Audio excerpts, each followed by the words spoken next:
Hello coders, Radhe Radhe, जय श्री कृष्णा। तो आप सभी का बहुत स्वागत है पीएचपी के लेवल 2 वाले वीडियो में। लेवल 1 आपने सबने कंप्लीट कर दिया होगा, होप सो। तो लेवल 1 में बेसिक सारी चीजें थी। अगर आपने कोई भी प्रोग्रामिंग लैंग्वेज पढ़ी है तो पूरा का पूरा सिमिलर था। लेवल 1 के अंदर कुछ खास नहीं था, बस नॉर्मल सी चीजें थी जो प्रोग्रामिंग लैंग्वेज में होती है, लूप्स वगैरह, ये सारी चीजें अपने नॉर्मल से हम लोग यूज करते हैं वही। लेवल 2 के अंदर सारी चीजें अलग आ जाती है, पीएचपी की खुद की चीज अलग अलग, ठीक है। डेटाबेस के साथ कनेक्टिविटी और उसके कुछ फंक्शंस, कैसे हम लोग कोई टेक्स्ट फील्ड के थ्रू हम लोग डेटाबेस ले सकते हैं, गेट कर सकते हैं, पोस्ट कर सकते हैं, ये सारी चीजें हमने लेवल 2 में पढ़ेंगे, ठीक है। तो पिछली बार हमने फाइल का नाम रखा था पीएचपी सीरीज एपिसोड 1, अभी की बार फाइल का नाम है एपिसोड 2। इसको हम लोग क्या करेंगे, वैसे आपको पता ही है, हम लोग इसको एचटी डॉक्स में डालेंगे। पासवर्ड मांग रहा है, पासवर्ड दे देते हैं। इसको हम लोग एचटी डॉक्स में डालेंगे। अगर आप विंडोज ऑपरेटिंग सिस्टम यूज कर रहे हो तो आपके सी ड्राइव में जैम फोल्डर के अंदर, उसके अंदर आपके पास होगा एक एचटी डॉक्स। उसके अंदर आपको जस्ट अपनी जो फाइल होगी वो आपको पुट कर देनी रहेगी, ठीक है। एचटी डॉक्स मेरा ये रहा, इसके अंदर मैं जस्ट ये पुट कर देता हूँ। आ गया पीएचपी एपिसोड 2 सीरीज एपिसोड 2। इसको कोड में खोल देते हैं और मेरे को यहाँ से ये सारी चीजें, सर्वर स्टार्टेड है ऑलरेडी मेरे, तो अच्छी बात है, तो स्टार्ट रहने देते हैं, ठीक है। अगर ये विंडोज में हो तो वापस बता दो, ऊपर खाली आपको अपाचे और माई सर्वर आपको ये स्टार्ट करना रहेगा, बस और कुछ नहीं। स्टार्ट के ऊपर क्लिक करना है, जैसे ये ग्रीन हो जाता है मतलब आपका स्टार्ट हो चुका है, ठीक है। इसको कर देते हैं फुल स्क्रीन। एक स्क्रीन के अंदर ये खोल दिया, एक स्क्रीन के अंदर हमने कोड खोल। अब देख लेते हैं अपना पीएचपी चला है क्या, लोकल होस्ट लिखेंगे, ओके चल चुका है।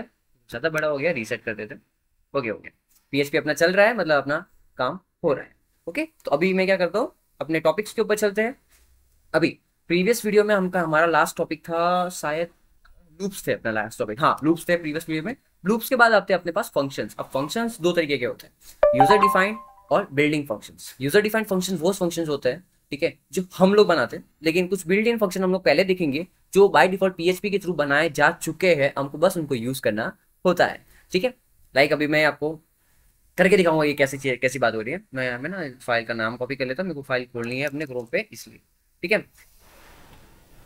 8वीं फाइल है अपनी, फाइल का नाम है built in functions dot PHP, ठीक है। बहुत बड़ा नाम लग गया लेकिन कोई बात नहीं, क्योंकि आपको ये कोड देना है तो फाइल के नाम से आपको समझ में आ जाना चाहिए, इसलिए मैंने ऐसे फाइल के नाम बड़े बड़े रखे हैं, वरना मैं नहीं रखता, ठीक है। तो बिल्डिंग फंक्शन में कुछ हमने ये फंक्शंस लिए हैं, पाई हो गया, रेंड हो गया, रेंड के अंदर कोई पैरामीटर दे दिया, राउंड हो गया, एबीएस हो गया, स्क्वायर रूट और काउंट। आपको समझ के आ रहा, देखो पढ़ के समझ के आ रहा होगा ये क्या कहना चाहती है हर फंक्शंस, ठीक है। तो इस फंक्शन को यूज करके दिखा। पहले तो मैं ये फाइल है ना, इसको क्रोम पे रन करते फटाफट, पीएचपी के टैग के अंदर पीएचपी और एको कराते, जैसे आपको पता है ये प्रिंटिंग लाइन अपनी। और मैं यहाँ पे करता हूँ पीएचपी इज रन, ठीक है। इसको भी रन करते ही देख लेते हैं पीएचपी अपना रन हो रहा है कि नहीं। न्यू टैब पे जाएंगे, लोकल होस्ट, और इसके अंदर हम लोग लिखेंगे, देखो अपना कौन सा एपिसोड, पीएचपी का एपिसोड 2 चल रहा है सीरीज, ठीक है। और इसके अंदर हम लोग कौन सी फाइल रन करनी, मैंने कॉपी कॉपी करके रखी है, 8 building function dot PHP, enter दे दिया। ये देखो पीएचपी इज रनिंग आ चुका है, पीएचपी इज रनिंग, तो अपना पीएचपी रन हो चुका है। अभी हम लोग करेंगे बिल्डिंग फंक्शन का यूज, फटाफट करेंगे, ठीक है। तो बिल्डिंग फंक्शन क्या कहना चाहता है, पाई नाम का एक बिल्डिंग फंक्शन है। आपको पता है पाई की वैल्यू क्या होती है, 3.14, पूरी दुनिया को पता है, ठीक है।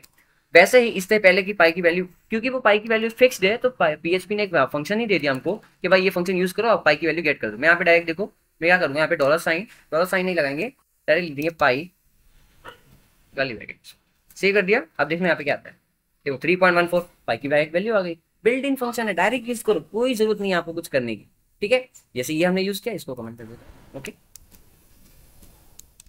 कमेंट कर देते, सेव कर देते। अभी ये तो पाई का फंक्शन। अब रेंड, रेंड क्या होता है, रैंडम कोई भी नंबर अगर हमको चाहिए, मैं यहाँ पे करूँ अगर dollar sign R A random number is equals to R A N D rand, और पैरामीटर दे दिया, पैरामीटर नहीं सॉरी स्क्वायर करके दे दिया, एक बिया टैग ले लेते ताकि स्पेस आ जाए और बस प्रिंट हो जाए, ये आ गया। Random number is equal to random number, जो अपना वेरिएबल का नाम था, बस वही आ चुका। यहाँ पे रिलोड करते हैं, यहाँ पे क्या है, रैंडम नंबर 14734, बहुत देखो रैंडम का मतलब रैंडम होता है भाई, कोई भी नंबर आ जाएगा। अगर आपको चाहिए ऐसा कि 1 से 10 के बीच में ही रैंडम आए, ठीक है, तो आप क्या कर सकते हैं, पैरामीटर दे सकते हैं, ठीक है। इस रैंड के अंदर देखो ये दूसरा पैरामीटर क्या है, आपने इस पैरामीटर दे सकते हैं, जैसे कि मैं चाहता हूँ 1 से लेकर 100 के बीच में तक ही नंबर आए। अब देखना ये तो इतना बड़े नंबर आ रहे हैं, इतना बड़ा नंबर नहीं आएगा, कोई भी बीच वाला नंबर है, वापस रिलोड करूँ अलग हो गया, रिलोड अलग, रिलोड अलग, रिलोड अलग। जितनी बार मैं रिलोड करूंगा वो रैंडम नंबर गेस करेगा, क्योंकि हमने इसके अंदर पैरामीटर दिया है, तो उस स्टार्टिंग के पैरामीटर से लेकर एंडिंग के पैरामीटर के बस बीच वाला जो भी वैल्यू होगी वो देगा, बस, ठीक है, सिंपल, ओके। तो ये था अपने पास रैंड और रैंड के साथ पैरामीटर वाला फंक्शन। इसको भी हम लोग अभी कमेंट, इसको एक काम करते हो, नीचे ले लेते हैं, सॉरी नीचे ले लेते हैं और इसको कमेंट कर देते हैं, ठीक है, क्योंकि इसका काम अपना हो चुका है। ओके, अभी अपने पास आ गया राउंड। अब राउंड क्या होता है आपको पता होगा, जैसे कि समझो 1.5 अगर परसेंटेज आते किसी किसी के 16.15 आ गया 16.5, तो उसको राउंड ऑफ क्या हो जाता है 16.5 अगर आता है तो क्या आता है राउंड पॉइंट 61, हम लोग राउंड ऑफ कर देते हैं कि राउंड कर दे भाई, आधा मार्क्स से तो आधा मार्क्स ज्यादा दे दे। अगर वो पॉइंट की वैल्यू जो होगी 50 से ऊपर होगी तो वो अपर वाले वैल्यू में चला जाएगा, और 50 से नीचे होगी तो लोअर वाले वैल्यू। लाइक अगर मैं यहाँ पे कर दूं राउंड नाम का मैं अपना वेरिएबल बना दिया, अब मैं यहाँ पे कर देता हूँ राउंड। राउंड करना है, किसको राउंड करना है, जैसे समझिए 33 पॉइंट मैं लिख दूं 66।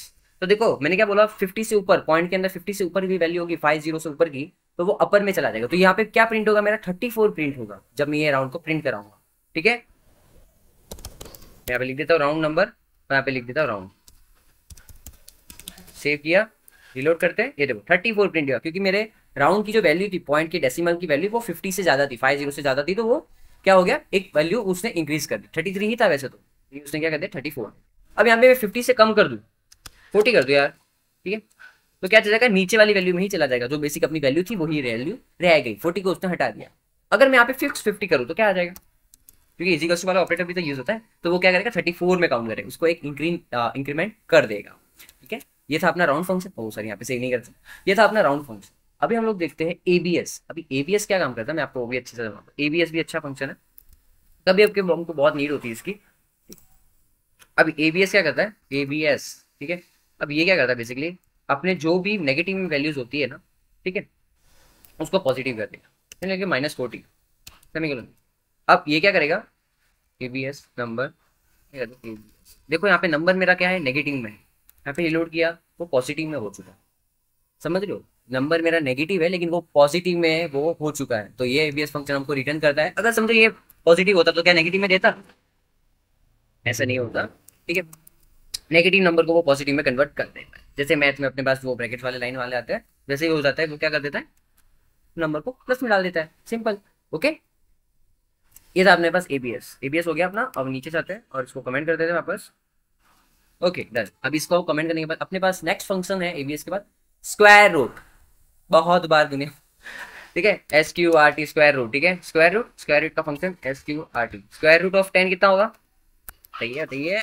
अब स्क्वायर रूट को हम लोग करना है तो यहाँ पे स्क्वायर रूट, यहाँ पे मैं लिख देता हूँ मेरे वेरिएबल का नाम, स्क्वायर रूट निकाल के दे देगा, जो भी आप यहाँ पे नंबर देते हो उसका स्क्वायर रूट निकाल के दे देगा। ठीक है, ये रहा अपने पास स्क्वायर रूट ऑफ 10 का क्या है 3.16। ठीक है, जो भी अपने पास स्क्वायर रूट था वो यहाँ पे स्क्वायर रूट आ चुका, स्क्वायर रूट निकाल दिया 10 का। अभी यहाँ पे मैं कर दूँ 2 का स्क्वायर रूट निकाल दे भाई 1.1। ठीक है, अभी मैं यहाँ पे कर दूँ 100 का स्क्वायर रूट निकाल दे, यह क्या 10, सिंपल सी बात है, स्क्वायर रूट निकालने की बात थी, स्क्वायर रूट हो चुका अपना। अभी हम लोग देख लेते हैं काउंट नाम। अब काउंट क्या करेगा, जैसे आपको पता ही होगा एरे आपने तो सीखा ही है आपने, ठीक है, एरे हमने बताया था, तो उसकी वैल्यू काउंट करके देगा। लाइक मैं यहाँ पे डाला दूँ $, मैं दू colour is equals to array, मैं यहाँ पे लिख दूँ रेड ग्रीन, ज्यादा नहीं लिखता, इतने में ही काम खत्म कर देता, ग्रीन। ठीक है, मैंने ग्रीन कर दिया, सेव कर देता है, एको कर देता है, हो जा भाई। हाँ ओके, दोनों कमेंटेड किया है। ठीक है, मैंने प्रिंट करा दिया कलर्स के अंदर का 0। बेसिकली हमको काउंट प्रिंट कराना था, ये एआई ने दिया इसलिए काउंट करेंगे। क्या काउंट करेंगे अपना एरे, काउंट के अंदर क्या लिखेंगे हम लोग की वैल्यू। ठीक है, ये प्रिंट हो गया, रिलोड करते हैं। दो चीजें हैं अंदर रेड और ग्रीन, इसने काउंट करके बता दिया, इसके अंदर 2 एलिमेंट है रेड और, ठीक है, ये इसने काउंट कर दिया। अब आप सोच रहे होंगे इंडेक्सिंग तो 0 से 1 तक होती है, इंडेक्सिंग ऑलवेज 0 से होती है, लेकिन वो काउंट करने की जब बात आती है तो वो 1 से काउंट करता है, 1 2 3 4 जितने एलिमेंट्स होंगे वो काउंट करेगा। ऐसा नहीं कि इंडेक्सिंग 0 से स्टार्ट होती है तो 0 1 हो तो उसको तो खाली 1 कह देंगे, ऐसा नहीं होता। ठीक है, लेंथ जो होती है जितनी उसकी लेंथ होगी उतना ही वो रिटर्न में देगा। ठीक है, यहाँ पे मैं अगर एक और एलिमेंट ऐड कर दूँ, ग्रीन जगह में कर दूँ ऑरेंज, सेव कर दूँ, रिलोड कर दूँ, आ जाएगा, सिंपल बात है, बेसिक है। ओके, तो उसके बाद हम लोग चलते हैं नेक्स्ट अपने, ये हो चुका है, इसको भी कमेंट करके रख देते हैं, ये कोड आपको चाहिए होगा तो लिख लीजिए, तो पाई की वैल्यू वो भी कमेंट कर देते हैं। Okay done. काउंट वाउंट से अपने बिल्डिंग फंक्शन हो चुके हैं। बिल्डिंग फंक्शन बहुत सारे होते हैं, आपको और भी देखने होंगे तो देख लीजिएगा W2 स्कूल में, अब बताने जाऊंगा तो बहुत ज्यादा हो जाएंगे। ठीक है, अभी अपने पास है यूजर डिफाइन फंक्शन, ये तो थे वो PHP ने बनाए थे वो वाले फंक्शन, अभी हम लोग करने यूजर डिफाइन जो हम बताएंगे। तो वो क्या होता है, सबसे पहले फंक्शन आपने वो दिखा कि आपने डायरेक्ट फंक्शन यहाँ पे आपका लिख रहे हो, फंक्शन के नाम के बाद आप पैरामीटर बाद में दे रहे हो, उसी को कहते हैं फंक्शन बेसिकली। ठीक है, वो फंक्शन का नाम और उसके साथ पैरामीटर देते हैं तो उसको फंक्शन के थ्रू कहते हैं। देखो, फंक्शन क्रिएटेड बाय डेवलपर, एक डेवलपर फंक्शन क्रिएट, बेसिक सी बात है, डेवलपर ही करेगा, कोई यूजर तो फंक्शन क्रिएट करेगा नहीं। सच की task are not covered in PHP. ठीक है, कोई टास्क ऐसा जो पीएचपी के थ्रू कवर्ड नहीं होता है इन बिल्ट इन फंक्शन के थ्रू, तो वो हम लोग क्या करेंगे, उसके लिए यूजर डिफाइंड फंक्शन बनाएंगे। ठीक है, यूडीएफ कहते हैं, बहुत सारे लोग यूडीएफ भी कहते हैं खाली, तो यूडीएफ घबराएगा नहीं कि यूडीएफ क्या होता है भाई, यूडीएफ यूजर डिफाइंड फंक्शन होता है। अब ये फंक्शन लिखने के लिए आपको सबसे पहले तो पीएचपी टैग को बोलना है, पीएचपी। ठीक है, अभी हम लोग लिखेंगे अपना फंक्शन। तो फंक्शन लिखने के लिए सबसे पहले आप लोग लिखना फंक्शन कीवर्ड का यूज करना, फंक्शन कीवर्ड का यूज करिएगा, इतना नहीं लिखना।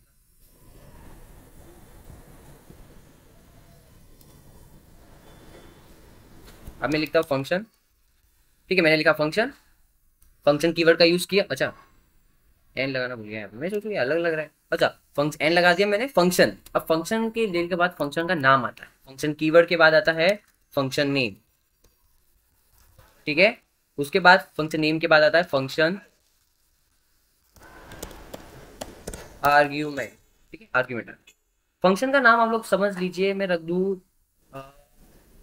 से हेलो करके, से हेलो करके मैंने फंक्शन का नाम रख दिया। और देखो, उसके बाद आपको देखने हैं ब्रैकेट्स, फिर आगे आना कर्ली ब्रैकेट्स, फिर दे देना बीच में। तो ये आपका फंक्शन का क्या होगा, डेफिनेशन हो गया, इसको कहते हैं डेफिनेशन। अभी इसके अंदर से स्टेटमेंट्स रहेंगे बहुत सारे जो आपको फंक्शन के थ्रू काम कराने हैं। फंक्शन का सबसे ज्यादा फायदा ये होता है, फंक्शन को देखो, एक ब्लॉक ऑफ कोड, फंक्शन एक ब्लॉक ऑफ कोड है जो कितनी भी बार एग्जीक्यूट हो सकता है अपने प्रोग्राम में। ठीक है, हम लोग को उसको बार बार उसको लिखना नहीं पड़ेगा। समझिए, एक फंक्शन है जो अपने को क्या रिटर्न करता है, प्राइम नंबर रिटर्न करता है। जब भी आपको प्राइम नंबर चाहिए वो प्राइम नंबर रिटर्न करेगा। जस्ट आपको उस प्राइम नंबर के फंक्शन को कॉल कर देना। कॉल करना मतलब कैसे होता है, कॉल दी फंक्शन। ठीक है, फंक्शन को कॉल कैसे करते हैं, जस्ट फंक्शन के नाम से, इजी, फंक्शन के नाम से। तो इसका नाम क्या है फंक्शन का, से हेलो। मैं यहाँ पे लिख दूं से हेलो, इतना सा फंक्शन है। ठीक है, से हेलो नाम, ये फंक्शन हो गया कॉल, इसको कहते हैं फंक्शन कॉल करना। अगर आप ये फंक्शन कॉल नहीं करते तो ये फंक्शन नहीं चलेगा। ठीक है, अब मैं क्या करता हूँ, इस फंक्शन के अंदर लिख दो हेलो, एको कर देता हूँ, मैं लिखता हूँ हेलो एवरीबॉडी। ठीक है, मैं कर दिया हेलो एवरीबॉडी। अब हेलो एवरीबॉडी मैंने इस फंक्शन के अंदर लिख दिया। अब देखो क्या होगा, अगर मैं इसको रन करूँ तो हेलो एवरीबॉडी प्रिंट हो जाएगा। आपको समझ में आ रहा है, क्योंकि आपने यहाँ पे कॉल किया बेसिकली। चलो, अब मैं कॉल नहीं करता, इस फाइल का नाम कॉपी कर देता हूँ, क्योंकि हमको ये फाइल रन करानी है। ये 9 एंटर कर दो। ठीक है, अभी यहाँ पे कुछ प्रिंट नहीं हुआ। वैसे ही मैंने आपको बताया, जब तक आप फंक्शन को कॉल नहीं करते थे तब तक आपका फंक्शन रनिंग नहीं। रिलोड किया, ये देखो हेलो एवरीबॉडी। ठीक है, अब मेरे को हेलो एवरीबॉडी नहीं कराना है, जिसका नाम आएगा यूजर जो एंटर करेगा, जैसे किसी ने लॉग इन किया है। ठीक है, तो उसी का नाम आता है ना, कोई कोई वेबसाइट में आता है कि आपने अपना यूजर नेम डाला है, यूजर नेम के बाद आपके पास क्या आता है, हेलो, गुड मॉर्निंग, ऐसा ऐसा ऑप्शन आते हैं ना, ऐसा ऐसा टेक्स्ट आता है आपके पास, good morning dear Paresh Sutar, ऐसे मैसेज आता है आपके पास। वो कैसे होता है, उसके लिए हमको पैरामीटर देना पड़ता है, आर्ग्यूमेंट। आर्ग्यूमेंट क्या होता है, जो हम लोग फंक्शन के अंदर पैरामीटर लिखते हैं उसको आर्ग्यूमेंट कहते हैं। लाइक पैरामीटर के लाइक यहाँ पे मैं एक, इसके अंदर तो वेरिएबल जो होते हैं वो टेम्परेरी होते हैं, ऐसा नहीं कि वो वेरिएबल परमानेंटली है, बस उसके अंदर एक वेरिएबल है, आपको उसके अंदर एक वैल्यू डलवानी है, इसलिए आप वो वेरिएबल यूज कर रहे हैं। ठीक है, उसको असाइन करने की जरूरत नहीं है। यहाँ पे मैंने लिख दिया $नेम, मैंने एक वेरिएबल दे दिया। अब ये जब आर्ग्यूमेंट दिया, जैसे देखो तो यहाँ पे एरर आ गया, क्यों आया, क्योंकि आपके फंक्शन में एक आर्ग्यूमेंट है, लेकिन आपने जब इसको कॉल किया तो आगे ने आर्ग्यूमेंट तो दिया ही नहीं। ये तो गलत बात है। आप कहना चाहते हो कि मैं इस फंक्शन को कॉल करूँ तो मेरे को आर्ग्यूमेंट तो दो, तो हमको यहाँ पे आर्ग्यूमेंट भी देना पड़ता है। आर्ग्यूमेंट हम लोग क्या देंगे, डायरेक्ट भी दे सकते हैं, bye the through of variable भी दे सकते हैं। डायरेक्ट में जैसे कर दूं परेश लिख दूं, ठीक है, तो वो क्या करेगा, परेश नाम का ये जो परेश है अभी ये नेम नाम के वेरिएबल में चला गया है, ये यहाँ पे असाइन हो चुका है। आपको मानिए ना मानिए, यहाँ पे चला चुका है। ठीक है, चला जा चुका है। अब मैं चाहता हूँ कि हेलो खाली मेरे को बोले, इस वेरिएबल के थ्रू बोले। ठीक है, मैं कर दो, पहले मेरे को आना चाहिए हेलो, हेलो डॉट $, बताइए, अगर $, आपको सेपरेशन चाहिए तो नेम लिख दो, $नेम डॉट का यूज। अब क्या करेगा, ये हेलो और नेम करेगा, हेलो परेश आएगा, देख लीजिएगा, देखना आपको। रिलोड करते हैं, आ गया हेलो परेश। स्पेसिंग चाहिए मेरे को थोड़ी, तो जस्ट मैं यहाँ पे स्पेस दे दूंगा, सेव कर दूंगा, रिलोड कर दूंगा, ये आ गया स्पेसिंग, हेलो परेश। ठीक है, अगर मेरे को यहाँ पे चेंज करना है तो जस्ट मैं इस पैरामीटर के अंदर चेंज कर दूंगा, हेलो परेश सुथार, सही कर देता हूँ, यहाँ पे रिलोड कर देता हूँ, ये आ गया हेलो परेश सुथार, ये चीजें आ गई। अब हेलो परेश सुथार आ गया, मैं कह रहा हूँ कि ये आर्ग्यूमेंट जरूरी नहीं है कि आप डायरेक्ट दे दो, ठीक है, ये किसी वेरिएबल के अंदर भी आ सकता है, क्योंकि हम लोग जब यूजर नेम बनाते हैं तो वो किसी फॉर्म के अंदर होता है इन द रियल लाइफ, ठीक है, उसके अंदर से वो डेटा गेट करता है, वो किसी वेरिएबल के अंदर स्टोर करके हमको पैरामीटर देता है, ऐसे डायरेक्ट नहीं दे देता, ठीक है। तो ये जो स्ट्रिंग है अपने पास, इसको मैं क्या करता हूँ, एक वेरिएबल के अंदर डाल दूँ, मेरा डॉलर साइन, मैं लिख दूँ नेम, देखो जरूरी एक और बात बताता हूँ, यहाँ पे मैं लिख दूँ डॉलर साइन, ओके। अब ये जरूरी नहीं है कि यहाँ पे जो आप नेम नाम का वेरिएबल है वो यहाँ पे भी हो, सेम होगा तो ही आपका चलेगा, ऐसा कुछ नहीं है। यहाँ पे मैं खाली एन भी कर दूंगा ना, एन, ठीक है, और मैं आप प्रिंट एन करा दूंगा तो भी वो चल जाएगा, उसको बस पैरामीटर चाहिए, उसको और कुछ नहीं चाहिए, उसको बस पैरामीटर चाहिए। तो मैंने यहाँ पे नेम नाम का ये और ये तो बराबर ही होना चाहिए, नहीं तो ये गेट कैसे करेगा, ठीक है। ये और अपने फंक्शन कॉलिंग का जो पैरामीटर का नाम है और फंक्शन के अंदर आर्ग्यूमेंट है, वो ऐसा नहीं है कि वो दोनों का नाम सेम होगा तभी वो चलेगा, अलग भी होगा तो चलेगा, बस उसको पैरामीटर मिल जाना चाहिए, ठीक है। अभी ये चलेगा, देख लीजिएगा, ये चल रहा है, देखो स्टिल चल रहा है, मैंने रिलोड कर दिया, ये देखो रिलोड हो रहा है, ओके। इसको कहते हैं फंक्शन कॉलिंग, और ये नॉर्मल अपना फंक्शन था, ठीक है। ये देखो अपना जो फंक्शन है ना वो कुछ रिटर्न नहीं कर रहा है, ये तो हमने प्रिंट करा दिया इसलिए आपको लग रहा है कुछ रिटर्न कर रहा है, ये कुछ रिटर्न नहीं कर रहा है, तो ठीक है, ये कुछ रिटर्न नहीं कर रहा। मेरा कहने का मतलब, अगर मैं यहाँ पे लिख दूँ, मैं यहाँ पे लिख दूँ dollar sign fun R E T return equals to ये सेव, अभी मैं इसको एको करा दूँ, अगर एको अवे, ओके, क्या हो रहा है, मैं ट्रैक पे थोड़ा सही नहीं चलूँ, ओके ओके, मैं यहाँ पे रीलोड कर दूँ, ठीक है।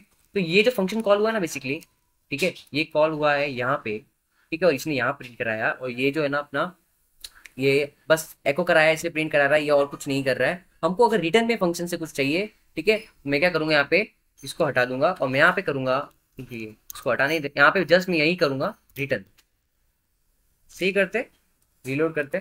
अब ये जो आ रहा है ना वो रिटर्न से आ रहा है, आपको पता नहीं चल रहा होगा लेकिन ये रिटर्न से आ रहा है, इस वेरिएबल के थ्रू ये प्रिंट हो रहा है, ठीक है। आपको मैं अगर बताना चाहूँ तो एको के साथ साथ मैं ये भी कर देता हूँ, चलो मैं एको के साथ साथ डॉलर कर देता हूँ,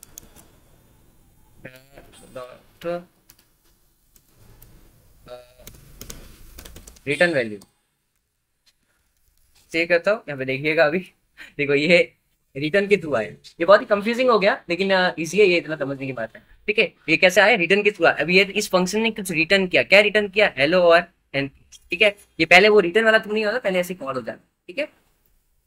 रिटर्न के अंदर आप बहुत सारे कर सकते हो, लाइक अगर आप कैलकुलेटर बना सकते हो बहुत सारे वेरिएबल्स का, लाइक मैं यहाँ पे कैलकुलेटर का छोटा सा बना के देखता हूँ, जैसे कि यहाँ पे मैंने लिया सम, और यहाँ पे मैं दो वेरिएबल ले लूँ, ए कॉमा डॉलर साइन बी, दो वेरिएबल ले लिया मैंने, और रिटर्न करा रहा हूँ डॉलर साइन ए प्लस डॉलर साइन बी, वहाँ दे दिया समीकरण, ओके। अब ये क्या कर रहा है, फंक्शन रिटर्न कर रहा है ए प्लस बी को। अब जब मैं ये हटा दूँ सब कुछ,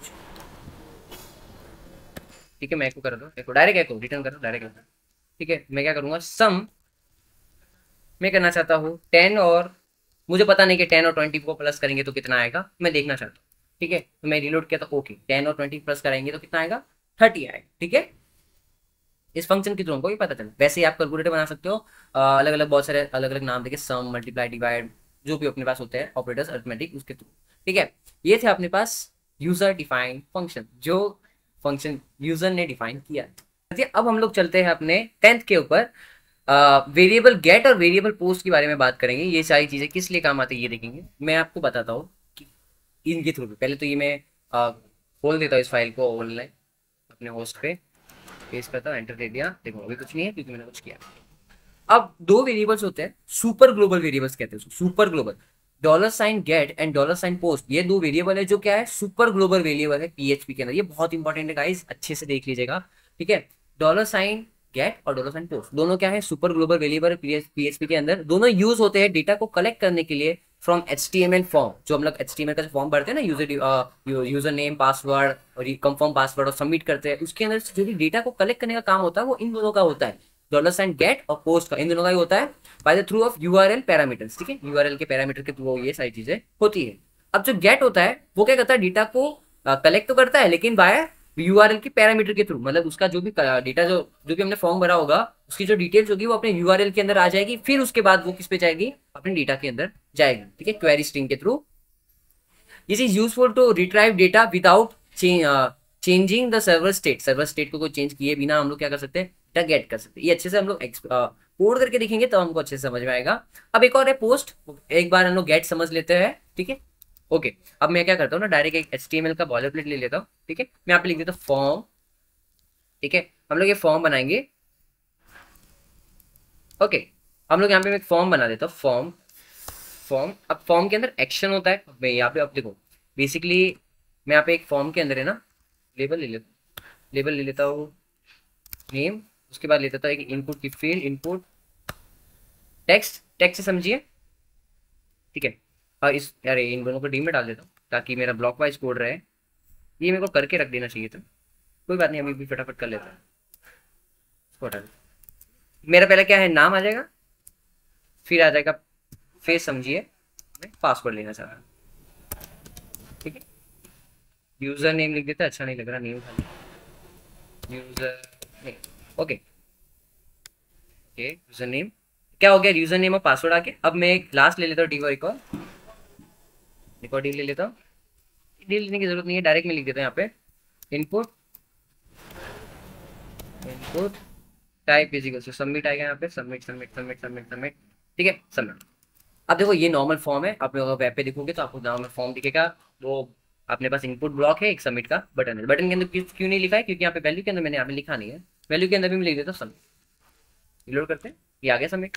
अब यूजर नेम और पासवर्ड देना है हमको, मैंने दे दिया यूजर नेम और पासवर्ड और मैंने एंटर कर दिया। देखा आपने एक चेंज दिखा हो, जैसे मैंने एंटर किया ना, तो इस यूआरएल में एक चेंज है कि लास्ट के अंदर देखो क्वेश्चन मार्क आ गया, ठीक है। इतना से चेंज है, क्वेरी स्ट्रिंग आ गई अपने पास, ओके। चेक करते हैं क्या हो गया।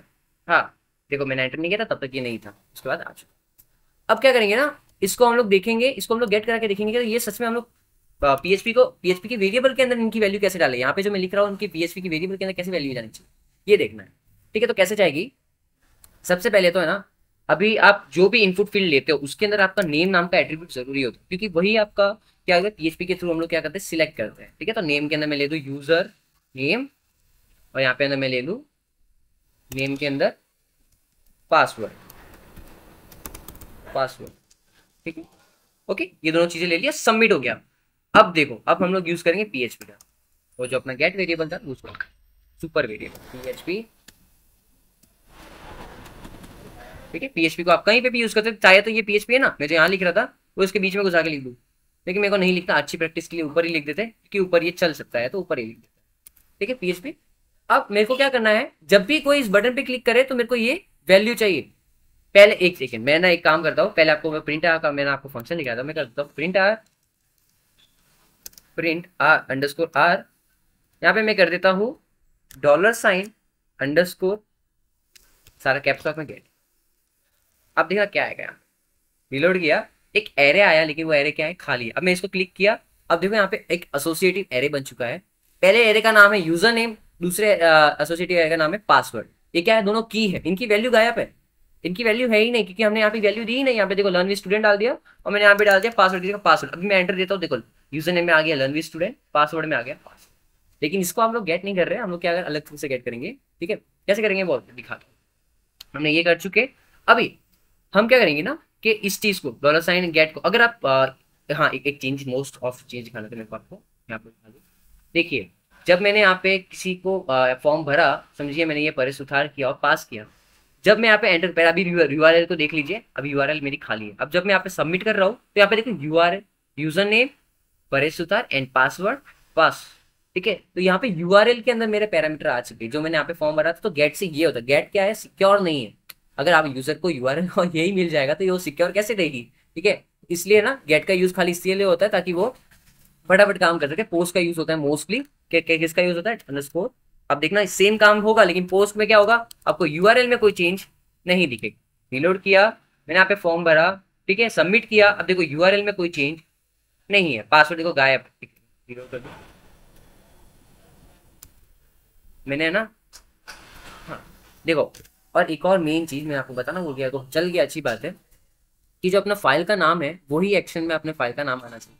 फाइल का नाम जो भी मैंने, फाइल का नाम मेरा क्या है 10, एक तो फाइल का नाम बहुत मैंने बड़ा बड़ा रख दिया है, underscore get minus post minus थोड़ी हाइफन वेरिएबल डॉट PHP, ठीक है। इसको हम लोग एक्शन में डालेंगे कि इस जो फॉर्म सबमिट होता है तो ये एक्शन हो। और फिर मेथड नाम का अपने पास होता है कि मेथड क्या होना चाहिए, गेट होना चाहिए पोस्ट। अब मैं यहाँ पे पोस्ट कर दूँ अगर, ठीक है, और मैं यहाँ पे ये पोस्ट कर दूँ, सेव कर दिया मैंने, यहाँ पे रिलोड करता हूँ, यूजर नेम दे दिया, पासवर्ड दिया, सबमिट कर दिया, ये देखो इसके अंदर भी आया, लेकिन कहाँ है मेरा ये तो है ही नहीं, ठीक है। तो अपने पास ऐसा होता है कि यूआरएल, अगर आप पोस्ट का यूज करते हो $_ पोस्ट का, तो क्या होता है, अपने यूआरएल के अंदर आपका डेटा स्टोर नहीं होता, वो सिक्योर हो जाता है, और जो स्टोरेज होती है उसकी अनलिमिटेड हो जाती है। गेट के अंदर देखो यूआरएल की कोई लिमिट होती है, 2000 तक लिमिट होती है उसकी कैरेक्टर्स की, 2000 3000 है अप्रॉक्स, देख लीजिए सर्च करके। तो वो लिमिट के थ्रू आप क्रॉस नहीं कर सकते, लेकिन कभी कभी आपको बहुत सारा डेटा स्टोर कराना हो तो आपको पोस्ट की जरूरत पड़ती है, क्योंकि वो सिक्योर भी होता है, उसके बाद अनलिमिटेड डेटा भी स्टोर आप कर सकते, ठीक है। वापस करके दिखा दूं, मैं यहाँ पे ले ये मैंने गए, ये सबमिट किया, ये देखो यूजर नेम आ गया, पासवर्ड डन, ठीक है, डन। अब हम लोग क्या करेंगे जब भी कोई सबमिट करे, जैसे कि कोई भी सबमिट के ऊपर क्लिक करे, तो मेरे को ऐसा आ जाना चाहिए लॉग इन सक्सेसफुल मैसेज आना चाहिए, बस और कुछ नहीं। अगर ना, या तो वो लॉग इन सक्सेसफुल का मैसेज चाहिए मेरे को, और कुछ नहीं चाहिए। जैसे कोई क्लिक करे यहाँ पे, लॉग इन सक्सेसफुल का मैसेज चाहिए, तो उसके लिए अपने पास मेथड्स है, जो मेथड्स अपने 11th नाम की फाइल में मैंने एक और इसके लिए फाइल बनाई है, ठीक है। तो वो मेथड्स का हम लोग यूज करेंगे। तो सबसे पहले ये देख लेते हैं यूजर नेम को वेरिएबल में गेट कैसे करते हैं, इसके अंदर मैं वो बताना भूल गया, ठीक है। तो उसको कैसे गेट करेंगे हम लोग, मैं करता हूँ, जैसे कि मैं $, मैं यहाँ पे कर दूँ नेम, ठीक है, इजिकल्स टू, मैं यहाँ पे करता हूँ $_पोस्ट, ठीक है, स्क्वायर ब्रैकेट्स। अब यहाँ पे मैं लिख रहा हूँ, अब आप सोच रहे हो कि ये नेम क्या है, सॉरी नेम नहीं, यूजर नेम। अब आप सोच रहे हो कि स्क्वायर ब्रैकेट नेम क्यों डाला भाई, नेम तो कुछ है नहीं, जो आपने इस इनपुट फील्ड के अंदर नाम दिया है यूजर नेम, वो नेम है। आप मैंने किया $_ जो भी पोस्ट हो रहा है यूजर नेम, वो इस नाम के अंदर चला जाए, और मैं यहाँ पे एको करा देता हूँ, इसको एको $। नहीं, अब आप देखना जब भी मैं इस कोड को रन करूंगा फॉर्म के अंदर कोई वैल्यू फिल करके, तो इस वेरिएबल के अंदर वो घुस चुकी होगी, ठीक है। रिलोड करते हैं, रिलोड किया, लर्न विद स्टूडेंट पास, क्या प्रिंट होगा, लर्न विद स्टूडेंट प्रिंट होगा। ये देखो लर्न विद स्टूडेंट अलग से प्रिंट होगा, ये एको से हुआ है, ये ऐसा नहीं कि एसोसिएटिव कैरे के अंदर है, नहीं। वो प्रिंटर को एक बार कमेंट कर देता हूँ, रिलोड करते हैं, मैं दे देता हूँ कुछ भी, देखो लर्न विद स्टूडेंट। अब मेरे वेरिएबल के अंदर वैल्यू आ गई उस फॉर्म के अंदर की डेटा। सिमिलरली यूजर नेम आ गया, पासवर्ड भी अगर वो चाहिए होगा तो पास, अगर चाहिए तो मैं पास लिख देता हूँ, और जो नाम है इसके नेम के एट्रीब्यूट के अंदर वही आपको यूज करना है, वो कभी मत भूलिएगा, जो इसके नाम है वही आपको यूज करना है, ठीक है। अब नाम जैसे आपने नेम जैसे प्रिंट कराया, वैसे आप पास भी प्रिंट करा सकते हो। आपको एक BR टैग चाहिए होगा, क्योंकि मिक्स ना हो जाए, अलग अलग लाइन में आए, BR टैग डॉट लगा दो, चलिए रिलोड करते थे, यहाँ पे लिख दो टड़क टड़क टड़क, आ गया। एक चीज ही आई क्योंकि दूसरी चीज हुई नहीं, एक मिनट, रिलोड करते, सेव नहीं, यूजर नेम देता हूँ मैं परेश थार, पासवर्ड देता हूँ पास, एक मिनट सेट कर देता हूँ, और ये देखो दोनों ये प्रिंट हो चुकी। ये मैंने वेरिएबल के अंदर मैंने गेट करा दिया बाय द थ्रू ऑफ $_पोस्ट। गेट से भी आप करा सकते थे, बस गेट में ये सिक्योर नहीं, सिक्योरिटी के रीजन होते हैं कि यहाँ पे लिंक यूआरएल के अंदर आपकी वो यूजर नेम और पासवर्ड दिखने लग जाए, ठीक है। ये यूजेस होते हैं अपने पास $_पोस्ट के, $_गेट, दो यूज, ठीक है। ओके, तो अभी हम लोग नेक्स्ट टॉपिक पे देख लेते हैं, नेक्स्ट टॉपिक पे जाते हैं, ठीक। इतना तो आपको ये हो चुका है अपना, नेक्स्ट टॉपिक पे जाते हैं। Is set and empty methods नाम से अपना नेक्स्ट टॉपिक है। इसका फाइल का नाम कॉपी कर लेता हूं, सबसे पहले कॉपी कर दिया। ओके, इज सेट और एम्प्टी, इस फाइल को मैं ओपन कर देता हूँ अपने अंदर नहीं सॉरी, अपने क्रोम के अंदर .php एंड खाली है, क्योंकि मैंने कुछ अभी तक किया नहीं, खाली रहेगा सीधी बात। अब इस सेट और एम्प्टी दो एक ऐसे मेथड है, वो PHP के अंदर बहुत ज्यादा यूज होता है। मैं क्या तो कहता हूँ लेवल 2 के अंदर जो भी मैं बता रहा हूँ वो सारी इंपॉर्टेंट है, ठीक है, बहुत जरूरी। तो ये पूरी वीडियो अच्छे से देखिएगा, ना समझ में आए तो वापस देख लीजिए, बैक जाइए वापस देख लीजिए अच्छे से, ठीक है। तो अभी इस सेट और एम्प्टी दो मेथड्स होते हैं, जो हम लोग क्या यूज होते हैं अपने, बेसिकली आप समझ सकते हो कि फॉर्म के लिए ही काम आते हैं।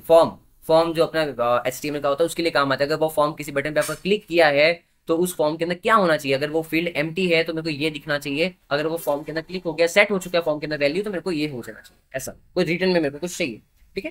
बेसिक सा है। मैं यहाँ से ना गेट पोस्ट में से ये फॉर्म उठा लेता हूँ, क्योंकि फॉर्म वापस बनाने में कौन बनाएगा, इतना काम हम लोग नहीं करते, कोडर्स है भाई, मजदूर नहीं, ठीक है। सेव करते हैं और 2 बार पेस्ट कर दिया।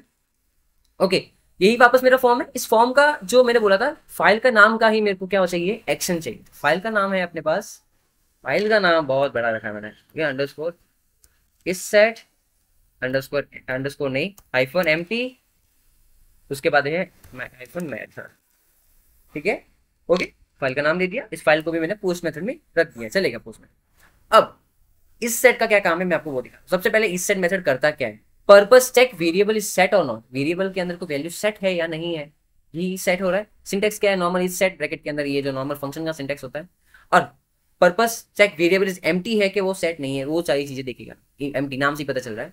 अब की डिफरेंस क्या है दोनों में, डिफरेंस क्या है, इस सेट जो होगा ना वो हमको रिटर्न करेगा ट्रू इफ अगर अपने वेरिएबल एग्जिस्ट करता है और वो नॉट नल है, तो उसके अंदर कोई वैल्यू होनी चाहिए और उसके अंदर कोई वो वेरिएबल एग्जिस्ट करना चाहिए, तो उसको क्या कहेंगे, रिटर्न क्या करेगा, वो ट्रू होगा, ठीक है। और एम्प्टी क्या करेगा, अब एम्प्टी क्या करेगा, ट्रू रिटर्न करेगा जब भी उसके अंदर खाली वैल्यू हो या जीरो हो या स्ट्रिंग में जीरो हो या नल हो या फॉल्स हो या एरे ब्लैंक हो, ठीक है, तो वो क्या करेगा, रिटर्न करेगा ट्रू, क्योंकि वो उसका नाम ही एम्प्टी है, ठीक है।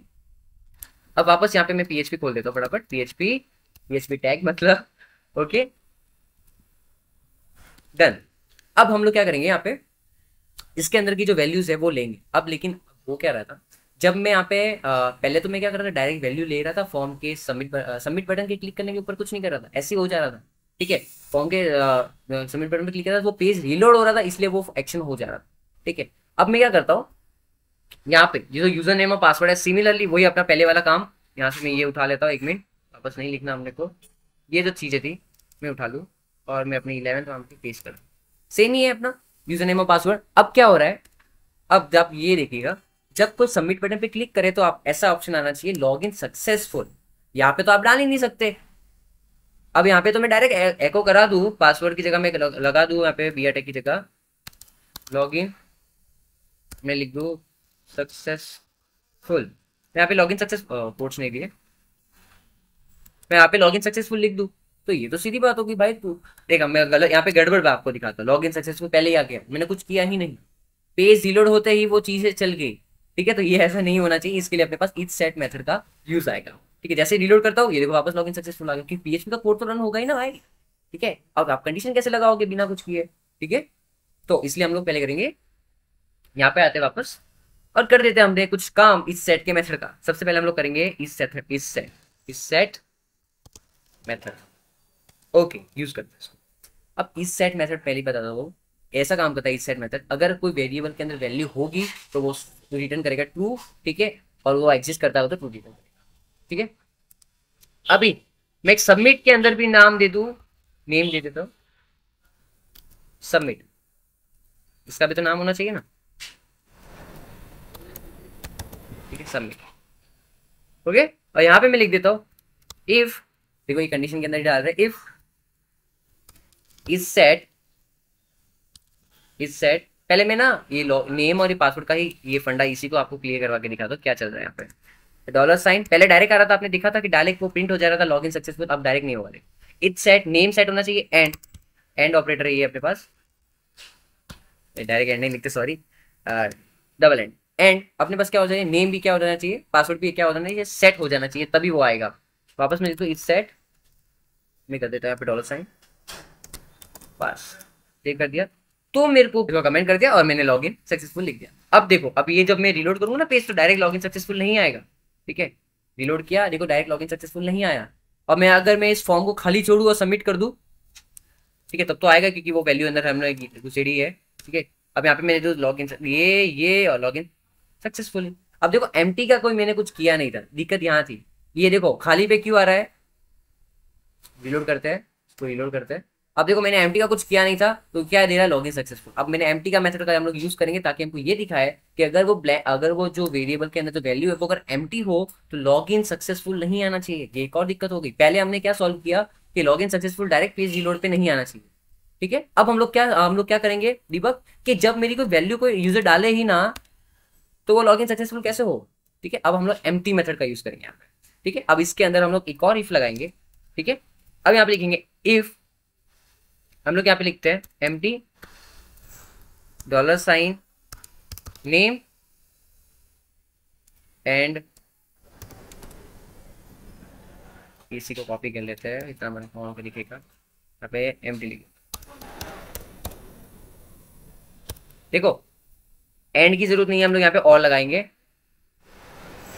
ठीक है। और मतलब कोई भी एक चीज अगर एम्प्टी है तो यहाँ पे मैं क्या प्रिंट करा दूं, क्या प्रिंट करा दूं, प्लीज, मैं यहाँ पे प्लीज लिखना कोई जरूरी नहीं है, all fields are required, all fields are required, save कर दिया, सेमीकोलन दे देते, सेव कर दिया। अब देखो, अब जब मैं यहाँ पे रिलोड कर, एक बार रिलोड कर देते, अब जब मैं यहाँ पे खाली छोड़ दूं ना, और मैं जब एंटर दूंगा, देखो ऑल फील्ड्स आर रिक्वायर्ड आ रहा है। क्यों आया ऐसा, क्योंकि मैंने एम्प्टी मेथड का यूज किया है। अब यहाँ पे लॉगिन सक्सेसफुल नहीं आ रहा, अब ये डीबग हो चुका है। पहले तो लॉगिन सक्सेसफुल आ रहा है। अगर मैं यहाँ पे कुछ डाल दूं ना, वैल्यूज देखो डाल दी मैंने, वैल्यूज डाल दी है, तो अब मैं सबमिट करूंगा तो ना, तो मेरी सक्सेसफुल ये चल चुका है। आपने बोला कहाँ चला है, नहीं चला है, क्योंकि मैंने इफ खाली मैंने यहाँ पे क्या दिया है, इफ कंडीशन दी है, मैंने यहाँ पे एल्स नहीं दिया। एल्स क्या होता है, जो अगर ये हो, इफ कंडीशन चल जाती है तो वो ये प्रिंट कर देगा, नहीं चली तो क्या प्रिंट होना चाहिए, वो एल्स के अंदर हम लोग लिखेंगे एल्स। ठीक है, हमने लेवल 1 में ये पढ़ा था। यहाँ पे लिख देता हूँ लॉगिन सक्सेस, सेव कर देते, सेमीकोलन दे देते, बहुत जरूरी। रिलोड करते हैं, रिलोड किया, अब मैं इसके अंदर कुछ वैल्यू दे देता हूँ और सबमिट के ऊपर क्लिक करता हूँ, लॉगिन सक्सेस। अब मैं ब्लैंक छोड़ के सबमिट करने की कोशिश करता हूँ, ऑल फील्ड्स आर रिक्वायर्ड, वापस मैं इसके अंदर कोई वैल्यूज देता हूँ, सबमिट करता हूँ, लॉगिन सक्सेस। इसलिए दोनों चीजें काम आती है। अब देखा आपने एंटी का क्या काम, एम्प्टी का क्या काम था, और अपने इस सेट का क्या काम था। अब देखो मैंने आप पहले ही यहाँ पे दोनों वेरिएबल का यूज कर दिया। अब चाहे तो खाली इसका यूज कर सकते हैं, जब कोई सबमिट के ऊपर क्लिक करे तब वो यूज हो। तो हम लोग सबमिट को भी गेट कर लेते हैं, जैसे हम लोग ने इसको गेट किया था। ठीक है, मैं यहाँ पे लिख लेता हूँ, यहाँ पे $, पोस्ट, पोस्ट सबमिट, सबमिट जो है उसके वो सेट हो जाए सबमिट, तो क्या आ जाए, सबमिट ही नाम था मेरे इसका, सबमिट नाम था, हाँ सबमिट ही है, ओके डन, सेव कर दिया। अब जब सबमिट पे आप क्लिक करो, सबमिट के अंदर कोई वैल्यू हो तो क्या करेगा, वो एक लूप चला देगा, उसके अंदर जाएगा, उसके बाद वो ये कंडीशन चेक करेगा कि नेम और पासवर्ड एम्प्टी तो नहीं है। अगर एम्प्टी हो गए तो वो all fields are required show करेगा, और एम्प्टी नहीं हो गए तो लॉगिन सक्सेसफुल शो करेगा। रिलोड करते हैं। ठीक है, बेसिकली काम तो अभी भी पहले जैसे करके, ये देखो रिक्वायर्ड फील्ड्स आर रिक्वायर्ड, लेकिन अभी हमने किया थोड़े अच्छे मैनर से किया। ठीक है, लॉगिन। ठीक है, तो ये काम था अपने पास किस, ये काम था किसका, इच सेट और एम्प्टी मेथड्स का। ठीक है, अब मैं आपको ये दिखाऊं, हाँ तो इतना ही था अपने पास इच सेट और एम्प्टी मेथड का यूज। ठीक है, नेक्स्ट चलते हैं हम लोग रेडियो बटन और चेक बॉक्स के ऊपर। रेडियो के ऊपर चलते हैं। देखो मैंने यहाँ पे पहले लिख के रखा है, क्योंकि वही वही वापस फॉर्म बनाना तो अच्छी बात नहीं है, फटाफट जाना है हमको, तो वापस वही घिसा पिटा काम। ठीक है, तो फटाफट यहाँ पे हम लोग अपने मेथड पे क्या कर सकते हैं, नाम डाल देते हैं 12, नाम बहुत बढ़िया है, radio minus box dot PHP, ये अपना एक्शन था, ये हम लोग रखेंगे पोस्ट। ठीक है, फाइल का नाम ही हम लोग को क्या करना है, अपने क्रोम पे ओपन करना। यहाँ पे मैं ओपन कर देता हूँ, ओ भाई इतना बड़ा, ओके ठीक है, ये आ गया, सेव कर देता हूँ। अब देखिए इसमें क्या हो रहा है, अपने पास एक रेडियो बटन है। ठीक है, रेडियो बटन के अंदर एक आपको पता होगा कोई भी एक चीज सिलेक्ट होगी। ठीक है, यहाँ पे मैंने कोई भी एक चीज सिलेक्ट होती है तो मैंने वो जेंडर ले लिया, क्योंकि एक पर्सन एक ही जेंडर हो सकता है ऐसा समझिए। ठीक है, ठीक है, तो मैंने पहले इनपुट में मैंने रेडियो बटन लिया, उसका नाम दिया मैंने जेंडर, उसकी वैल्यू दी मैंने नेम। ठीक है, वैल्यू देखो, वैल्यू बहुत जरूरी है। अगर आप वैल्यू नहीं देते, ठीक है, मैं आपको ये भी बता दूं, वैल्यू नहीं देते तो क्या होगा, फिर दिक्कत हो जाएगी। इसमें तो देनी पड़ेगी पहले वैल्यू, नहीं तो बटन में दिखेगा ही नहीं। ठीक है, अब देखिए मैंने वो पहले वाला जो काम, सबमिट पे क्लिक करेगा, सबमिट अगर क्लिक करेगा तो बात है। ठीक है, सबमिट अगर सेट होगा तो, सबमिट अगर सेट है तो अंदर चला गया। अब जब जेंडर सेट है, कोई भी एक जेंडर, देखो नाम सब में सेम है। क्यों सेम है, क्योंकि वैल्यू एक ही अंदर जानी चाहिए। अगर मैं यहाँ पे नाम चेंज कर दूँ ना तो दिक्कत हो जाएगी। अगर यहाँ पे मैं नाम चेंज कर दूंगा ना तो एरर आ जाएंगे, दिक्कत हो जाएगी। मैं आपको वो भी दिखाता हूँ बाद में चेंज करके। अगर जेंडर भी अगर अपना सेट होगा तो जेंडर एक वेरिएबल के अंदर मेरा क्या चला जाएगा, उसका डेटा चला जाएगा, मैं यहाँ पे खाली वो प्रिंट करा देगा। तो वरना क्या आ जाएगा, नो जेंडर सिलेक्टेड। ठीक है, रिलोड करके देख लेते हैं। यहाँ पे रिलोड करते पहले मैं अदर पे क्लिक करता हूँ और सबमिट कर देता हूँ। ये क्या आ गया, कुछ एरर आ गया, request error not found this, ये रेफरिंग सेम्स मिस्टेक थी, हमने फाइल का नाम मैंने गलत लिखा था तो वो फाइल का नाम मैंने सही कर दिया। ठीक है, और फाइल का गलत सही नाम करने के बाद जब आप देखो यहाँ पे मैंने फीमेल क्लिक किया तो फीमेल आ गया, जेंडर सिलेक्टेड, मेल करता तो वो मेल आ जाएगा, अदर करता तो अदर आ जाएगा। अब कोई एक ही वैल्यू क्यों आ रही है, उसको आप गेस क्यों आ रही है, क्योंकि हमने सभी का नाम जो है ना, इसका सभी का नाम, सभी रेडियो बॉक्स के नाम सेम दिया। अगर मैं यहाँ पे कर दूँ डबल, यहाँ पे दिक्कत हो जाएगी। क्या दिक्कत होगी, मेरे लिखा था, क्योंकि आप डबल दे रहे हो तो आप डबल सिलेक्ट भी तो कर सकते हो। सेम नाम देते हो तो सिर्फ एक सिलेक्ट कर सकते हैं। देखिए इन दोनों के अगर सेम नाम है इसलिए वो क्या हो रहा है, एक ही सिलेक्ट हो रहा है, लेकिन इसको इसका अलग नाम है इसलिए देखो दिक्कत की बात हो रही है। ठीक है, दो सिलेक्ट क्यों हो रहे हैं, दो सिलेक्ट होने ही नहीं चाहिए। ठीक है भाई, ये मेरे एक ही आ रहा है क्योंकि हमने सिलेक्ट ही एक ही किया जेंडर नाम के पोस्ट डेटा को, क्योंकि हमने सिलेक्ट एक ही किया। अब यहाँ पे क्या दिक्कत है कि हमने इसका नाम चेंज कर दिया, इसलिए हम लोग क्या मल्टीपल सिलेक्ट कर देते हैं। इसके नाम हमारा सबका एक जैसा होना चाहिए, ताकि कोई भी एक ही एलिमेंट अपना सिलेक्ट हो, या तो अदर हो या फीमेल हो या फिर, ठीक है। Okay done. ये था अपना रेडियो बॉक्स। सिमिलर है ना अपना जो चेक्स बॉक्स है, वो भी बहुत सिमिलर है, बहुत सिंपल है। तो उसमें बस एक है, एक बड़ी बात है। अब चेक बॉक्स खोल देते फटाफट, इसको मैं कॉपी कर देता, उसका नाम तो नहीं करनी मेहनत, और यहाँ पे मेथड में डाल देते, ये मेथड में नहीं, एक्शन में डाल देते, पोस्ट में डाल देते हैं, पोस्ट लिख देते POST पोस्ट, ठीक है। ओके सेव कर दिया। अब चेक बॉक्स है अपने पास। अब देखिए जब सबमिट पे क्लिक करेगा वही, ठीक है। अगर वो हॉबीज होगी उसकी, नॉट, देखो यहाँ पे नॉट, अपने लॉजिकल ऑपरेटर हमने पढ़े थे, उसमें जब आगे हम लोग नॉट का सिंबल लगाते हैं तो क्या होता है, अगर वो उसके अंदर कोई वैल्यू नहीं होगी, ठीक है, तो वो इफ वाली कंडीशन वो क्या करेगी, चलेगी, ठीक है। अगर वो पोस्टेड नहीं है तो ये चलेगी अपने पास, एम्प्टी मेथड चलेगा, हॉबीज उसके अंदर आ जाएगी सारी की सारी, और एको वो हो जाएगी। अगर उसके अंदर हॉबीज का डेटा है तो no hobbies selected. Let's see, इसको रन करके देखते हैं। मैंने कॉपी करके रखा है, पेस्ट कर देते हैं, जस्ट एंटर दे देते हैं। अब reading, travelling, coding and sports, ये सारी मेरी हॉबी। अब देखो ये वापस एरर देने लगा, the request service found is referring page and please save author. अरे कहाँ मेल खुल रहा है, वापस दिक्कत वही, यहाँ पे वापस हमने PHP नहीं लिखा। सेव कर देते हैं या फिर रिलोड कर देते हैं,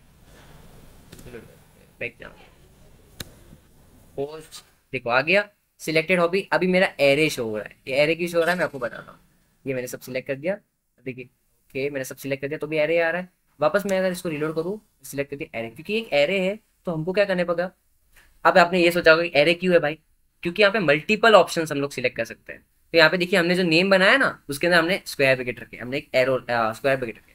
अब अगर हमको उस एरे को गेट करना है तो हमको क्या चलाना पड़ेगा, लूप चलाना पड़ेगा, क्योंकि एरे को क्या कैसे हम लोग गेट सकते हैं, लूप से गेट करवा सकते हैं, ठीक है। तो हम लोग लूप चलाने के लिए क्या करेंगे, हम लोग यहाँ पे लिखते हैं फॉर ईच हॉबीज के अंदर की जो हॉबी है वो आनी जानी चाहिए, ठीक है। उसके अंदर देखो ये AI ऑटोमेटिक ही काम कर दे रहा, मेरा तो कुछ काम ही नहीं बचा फिर तो, ठीक है। ये हो गया अपना। अब क्या होगी, सारी की सारी अपनी हॉबीज प्रिंट हो जाएगी जो भी हमने सिलेक्ट की रहेगी, ठीक है। रिलोड कर देता, रीडिंग, ट्रैवलिंग और कोडिंग और स्पोर्ट्स, ये सारी मेरी हॉबीज है, समझिए। एंटर दे दिया, रीडिंग, ट्रैवलिंग, कोडिंग और स्पोर्ट्स, ये सारी क्या आ गई इसके अंदर आ चुके, इजी। जस्ट हमको इसके अंदर एक चेंजेस था, नाम सबका सेम ही था, ठीक है, लेकिन इसके अंदर क्या है अपने पास एक है, ठीक है। वैल्यूज हमको देनी पड़ेगी, यूजर यहाँ पे वैल्यू नहीं डाल रहा है, यूजर आपके चेक बॉक्स टिक कर रहा है बस, और कुछ, ठीक है। ये check box mostly term and conditions आप टिक करते हो, आपने देखा होगा, उसके लिए आते हैं, ठीक है। तो या फिर एप्लीकेशन इंस्टॉल करते हो उसके लिए आते हैं, ये अपने चेक बॉक्स थे। अब हम लोग देख लेते हैं डेटाबेस कनेक्टिविटी, ठीक है। इसके अंदर भी मैंने कोड लिख के रखा है, तो आपको नहीं लिखते, हम लोग आपको कुछ खुद से करके दिखाते हैं। अब मैं पहले आपको डेटाबेस कनेक्टिविटी से पहले आपको ये बता दूं, PHP के अंदर जो डेटाबेस होता है वो कहाँ दिखता है, लोकल उसके अंदर रिसेट करेंगे, माय PHP माय एडमिन के अंदर आप जब जाओगे आपको कुछ ऐसा पेज दिखेगा, क्रोम के अंदर ही आपको लिखना है जस्ट, ठीक है। और यहाँ पे जो आपकी ये सारी चीजें ये आपके डेटाबेसेस होंगे। अगर आपका नया पहली बार है तो यहाँ पे बहुत कम होंगे या फिर होंगे ही नहीं, ठीक है, होंगे ही नहीं मेरे हिसाब से तो, ठीक है। तो ये जैसे कि ये मेरे डेटाबेस है, मैंने इतने सारे बनाए रखे थे इसलिए। अब जब यहाँ पे आप जाओगे तो आपकी इतने सारे डेटाबेसेस है, जैसे कि आपको कोई भी एक बता दूं, प्रोजेक्ट नाम का डेटाबेस है, उसके अंदर एक यूजर है, तो देखो यूजर नाम का टेबल है, रजिस्ट्रेशन नाम का टेबल है, जिसके अंदर इतना सारा डेटा पड़ा है, ठीक है। ये सारे जो डेटाबेसेस है हम लोग ने किसी ना किसी प्रोजेक्ट में ज्वाइन किया था, अभी हमको भी अपने प्रोजेक्ट में ज्वाइन करना है, उसको कनेक्टिविटी बतानी है, तो हम भी क्या करेंगे, डेटाबेस क्रिएट। तो नया डेटाबेस क्रिएट करने के लिए जस्ट आपको यहाँ पे जाना है न्यू पे, ठीक है। यहाँ पे आप लिखोगे PHP, मैं लिख देता हूँ, नाम लिख देता हूँ PHP एपिसोड 2 नाम का मैं क्या कर देता हूँ, मैंने डेटाबेस बना दिया और एंटर दे दिया, ठीक है। PHP एपिसोड 2 नाम से मैंने डेटाबेस बना दिया और एंटर दे दिया। अब उस डेटाबेस को मेरे को कनेक्ट करना है। कनेक्ट करना है, कैसे कनेक्ट करेंगे, अपनी फाइल में जाएंगे डेटाबेस कनेक्टिविटी वाली, ठीक है। उसके अंदर क्या हम लोग को कोड लिखना पड़ेगा डेटाबेस कनेक्टिविटी का, PHP लिखेंगे। देखो इसके अंदर कुछ चीजें होती है डेटाबेस कनेक्ट करने के लिए, 4 वेरिएबल्स आपको इनिशियलाइज करने पड़ते हैं। कौन से, एक तो होता है अपने पास होस्ट नेम, कौन होस्ट कर रहा है उसका नाम, कौन होस्ट कर रहा है अपना लोकल, ठीक है। वो सर्वर का नाम क्या है, लोकल होस्ट, होस्ट नेम क्या है अपना, लोकल होस्ट। कुछ भी गलत नहीं होना चाहिए, नहीं तो नहीं चलेगा, ठीक है। गलत करके भी दिखाऊंगा आपको, लोकल होस्ट। अभी लोकल होस्ट के बाद आना चाहिए, अपने पास आना चाहिए यूजर, ठीक है। उस यूजर कौन है, लोकल होस्ट तो ठीक है, अब वो चला कौन है, रूट, ठीक है, रूट रहेगा। और उसके बाद आएगा यूजर नेम के बाद आपको एक पासवर्ड का नाम का भी वेरिएबल बनाना पड़ेगा, ठीक है। पासवर्ड क्या होगा आपका, बाय डिफॉल्ट आप अगर लोकल होस्ट यूज करें तो उसका कोई पासवर्ड नहीं होता, वो ब्लैंक होता है, ठीक है, आपको पासवर्ड यूज नहीं किया, ठीक है। और डेटाबेस का नाम हमने क्या दिया था, डीबी नेम, और उसके डेटाबेस का नाम हमने क्या दिया था, PHP एपिसोड 2, हमने ऐसा नाम उसको दिया था। अब ये तो हमने वेरिएबल खाली इनिशियलाइज की। अब ऐसा कौन सी फंक्शन है जो हमने, AI पहले ही दिखा दे, ऐसा कौन सा फंक्शन है जो आप लोग लिखने से वो डेटाबेस कनेक्ट हो जाए। एक वेरिएबल बना रहा हूँ जो क्या करेगा, कनेक्टिविटी हमका कनेक्ट करेगा, हम लोग कनेक्शन स्ट्रिंग कह सकते हैं इसको। तो कौन इजिकल्स टू मैं कर देता हूँ न्यू, क्योंकि वो एक क्या है, इंस्टेंस है, तो मैं करता हूँ न्यू माई सीक्वल आई। ये एक मेथड है जो अपना डेटाबेस को कनेक्ट करता है अपने वेब के साथ, ठीक है। तो मैं यहाँ पे लिख दूँ, सबसे पहले अपने पास आएगा होस्ट नेम, उसके बाद आएगा अपने पास यूजर, डॉलर यूजर, फिर आएगा अपने पास रूट, रूट क्या है अपना सॉरी पासवर्ड, फिर आएगा अपने पास पासवर्ड, फिर अपने पास आएगा डेटाबेस का नाम, डीबी नेम वेरिएबल का नाम किसी, ठीक है, सेमीकोलन दे देते हैं। अब जब ये कनेक्शन चेक हो जाएगा, ठीक है, उसके बाद अपने पास एक चीज रहेगी कि एरर है कि नहीं है, वो देखने के लिए अपने पास ये चीज होती है। ये क्या करता है बेसिकली, कनेक्शन के अंदर अगर कनेक्ट का कोई एरर आया तो वो क्या करेगा, डाई कर देगा, मतलब फंक्शन को वही खत्म कर देगा, कनेक्शन फेल्ड दिखा देगा, और जो एरर का जो वार्निंग होगी वो दिखाएगी आप। लेट्स सी, इस फाइल को रन करके देखते हैं, अगर ये चल गया, ठीक है, तो मैं यहाँ पे एको करा देता हूँ, मेरे कनेक्शन सक्सेस, ठीक है, कनेक्शन सक्सेस। अब इस फाइल को रन करते हैं, डेटाबेस फाइल का नाम आप कॉपी कर लेते हैं फटाफट, इस पे जाएंगे, चेंज करेंगे, भी करेंगे, एंटर देंगे, देखो कनेक्शन सक्सेस आ गया मेरा, मतलब मेरा डेटाबेस कनेक्ट हो चुका है। अब आप सोचोगे तो कैसे हुआ, कुछ कोई मतलब इतना सिंपल तो कैसे हो सकता है, ठीक है। अगर मैं यहाँ पे रूट की जगह यहाँ पे गलत कर दूँ, चलो मैं रूट की जगह में दूसरा नाम ले दूँ, तो देखो यहाँ पे एरर आए, पेज वर्किंग ही नहीं कर रहा, एरर आया, ठीक है। अगर मैं चलो रूट की जगह मैं कुछ भी चेंज कर दूँ, रूट की जगह मैं पासवर्ड में कुछ पासवर्ड डाल दूँ, जबकि मैंने कुछ डाला भी नहीं था, तो भी वो एरर है, ठीक है। और डेटाबेस का नाम अगर मैं चेंज कर दूँ, ठीक है, रूट रूट सब सही कर दूँ, डेटाबेस का मैंने नाम ही चेंज कर दिया, तो भी एरर है। एरर, देखो कुछ भी ऐसी चीज छेड़ना ही मत जो आपने नहीं किया। डेटाबेस का नाम आप 2 बार देख लीजिए, आपने कहीं पासवर्ड तो नहीं डाल दिया, पासवर्ड हम लोग बेसिकली जब होस्ट करते हैं तो हम लोग आईडी पासवर्ड डालते हैं, लेकिन बेसिकली लोकल होस्ट पे हम लोग का यूजर नेम होता है रूट, उसका पासवर्ड कुछ नहीं होता, और लोकल होस्ट अपना है सर्वर, जो हमने सर्वर का नाम रिलोड करते हैं, वहाँ पे सक्सेस आ जाएगा, कनेक्शन सक्सेस। अब एक कनेक्शन स्टैब्लिश हो गया है इस पेज और अपने कोड वाले पेज पे, ठीक है, अपने कोड वाले पेज पे एक कनेक्शन स्टैब्लिश हो गया है। अब मेरे को ये चेक करना है कि भाई ये इस कोड के अंदर मैं एक टेबल के अंदर डेटा डाल सकता हूँ क्या, ठीक है। तो इस फाइल का नाम अपने पास ये है। अब हम लोग क्या करेंगे, एक और 2 मेथड्स का यूज करेंगे, अपने इंक्लूड और रिक्वायर नाम के मेथड यूज करेंगे, क्योंकि हमको ये बार बार कोड नहीं लिखना, इसलिए हम लोग इसका यूज करेंगे। अब चलते हैं इंसर्ट डिलीट एंड अपडेट वाली क्वेरीज के ऊपर, ठीक है। यहाँ पे देखो पहले से लिख के रखी थी, इसको मैं तो बेसिकली सिलेक्ट वाला है, क्या है ये, ठीक है, फालतू बहुत लिख दिया, निकालो इसको, ठीक है। तो मेरे का ये मेरे को जो ये पिछली वाली फाइल है कनेक्शन सिग, वो मेरे को अपनी दूसरी वाली फाइल में डालनी है, कौन सी, इंसर्ट डिलीट एंड अपडेट वाली फाइल में। तो हम लोग उसको कैसे डाल सकते हैं, PHP के अंदर इंक्लूड नाम की फाइल आती है, इंक्लूड नाम का मेथड आता है, जो क्या करता है अपनी दूसरी PHP की फाइल को इंक्लूड कर देता है। इंक्लूड मैं यहाँ पे करूंगा कोड्स बैक क्लिक, ये और फाइल का नाम क्या है मेरा, डेटाबेस कनेक्टिविटी, ये कनेक्शन डॉट PHP, उसने क्या कर दिया, इंक्लूड कर दिया। अब इंक्लूड भी आता है, इंक्लूड वंस भी आता है, इंक्लूड अंडरस्कोर वंस, ठीक है। इंक्लूड वंस क्या करता है, अगर आप जैसे कि आपने अभी तो मैंने ये कनेक्शन डेटाबेस का कनेक्शन वाली फाइल बनाई, अगर मैंने हेडर बनाया होता HTML का और उसको मैंने इंक्लूड कर दिया होता 10 बार, तो वो 10 बार इंक्लूड होता था, लेकिन अगर इंक्लूड वंस में अगर करता हूँ तो वो सिर्फ एक ही बार इंक्लूड होगा, ठीक है। सेम इंक्लूड की जगह पे रिक्वायर्ड भी होता है अपने पास, रिक्वायर, ये क्या करता है, रिक्वायर करता है, ठीक है, लेकिन यहाँ पे रिक्वायर वंस भी होता है, एक ही बार वो रिक्वायर होना चाहिए, इसका भी रिक्वायर वंस। तो most of require once use होता है डेटाबेस के कनेक्टिविटी के साथ, तो हम भी इसी के साथ जाएंगे, ठीक है, सेव करते हैं। अब हम लोग क्या करते हैं, इंसर्ट की क्वेरी लगा के देखते हैं कि चलता है कि नहीं चलता, ठीक है। सिलेक्ट की नहीं, अब क्योंकि अपने पास टेबल ही नहीं बनाया, तो फटाफट अपने डेटाबेस में जाएंगे, टेबल बना देंगे एक यूजर करके, उसके अंदर 3 कॉलम रख दो, 2 कॉलम ही रखते, चलो एंटर दे दिया।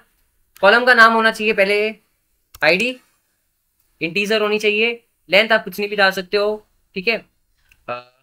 उसके बाद होना चाहिए दूसरा मेरा नेम होना चाहिए, नेम, खाली नेम, नेम, नेम क्या है मेरा वैरकेर है, लेंथ आप उसकी ले लो 30, ठीक है, बस। और तो क्या करता है आपको, सेव कर दो, अपना टेबल हो गया है क्रिएटेड। आप अपने देखो PHP एपिसोड 2 पे मैं जब जाऊंगा तो ये देखो यूजर नाम का टेबल है, उसके अंदर देखो आईडी एंड पासवर्ड आ चुका है। अब इसके अंदर मेरे को डेटा डलवाना है, कैसे डलवाऊंगा, उसके लिए एक वेरिएबल बना देता हूँ, जो आप सीक्वल आपने सीखी होगी, अगर नहीं सीखी तो कोई बात नहीं, तो उसमें क्या सिंपल सी एक क्वेरी होती है किसी चीज में इनपुट कराने के लिए।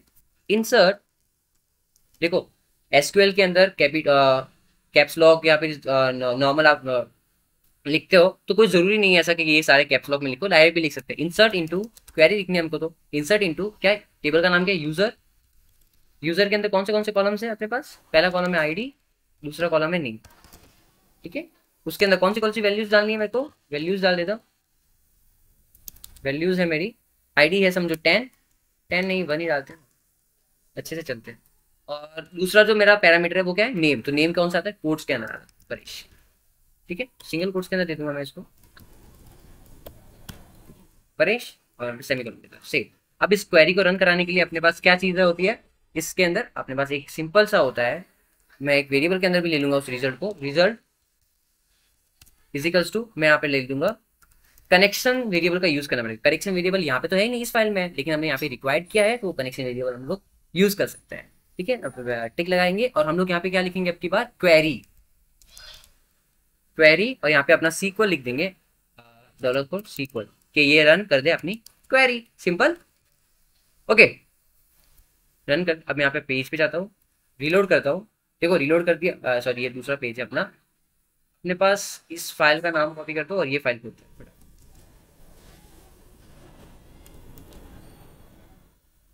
हाँ आएगा, ये भी आएगा ही, क्योंकि देखो हमने उस फाइल को रिक्वायर किया था तो ये कनेक्शन सक्सेसफुल, ये तो आएगा ही ना कि उस फाइल में ये कनेक्शन सक्सेसफुल हमने प्रिंट कराया। Reload reload reload reload reload, मैंने इतनी बार रिलोड कर दिया तो इतनी बार क्या डेटा गया होगा, हाँ गया होगा, क्योंकि मैंने कोई वैलिडेशन डाली नहीं थी।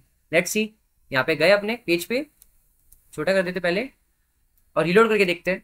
ये देखिए 1 परेश परेश परेश परेश परेश परेश कितनी बार आ गया, इतनी सारी बार आ गया, ठीक है। और अगर मैं और रिलोड करता हूँ, लाइक मैं और रिलोड करता हूँ यहाँ पे, रिलोड रिलोड रिलोड रिलोड, ठीक है, और यहाँ पे आप वापस आके रिलोड करते हो तो देखो और बार डेटा आ गया।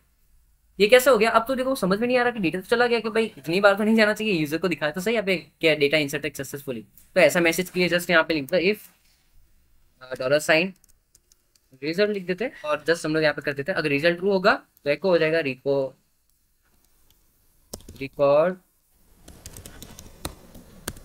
इंसर्टेड, ओके सेव कर देंगे। एल्स में वो क्या शो करेगा, नो रिकॉर्ड इंसर्ट, ठीक है सेव कर देता, सेमीकोलन नहीं है यहाँ पे भी नहीं है, ठीक है। यहाँ पे रिलोड करते हैं, देखो यहाँ पे आ गए रिकॉर्ड इंसर्टेड दिख रहा है। एक और बार रिलोड करूंगा तो वापस आएगा, देखना inserted inserted inserted inserted inserted inserted, एक ही बार आ रहा है क्योंकि हमने पेज वापस रिलोड हो रहा है ना, लेकिन डेटा बहुत बार अपना डेटाबेस के अंदर चला गया है। आपको देखना है, रिलोड करते हैं, ये देखिए ओ भाई इतनी बार सब कुछ अपना चला गया है, ठीक है। ये तो क्या किया हमने, इंसर्ट वाली क्वेरी चलाई, अब अपन डिलीट वाली क्वेरी चला के देख लेते हैं। जस्ट हमको ये क्वेरी जो है एक और बार चाहिए, ऐसे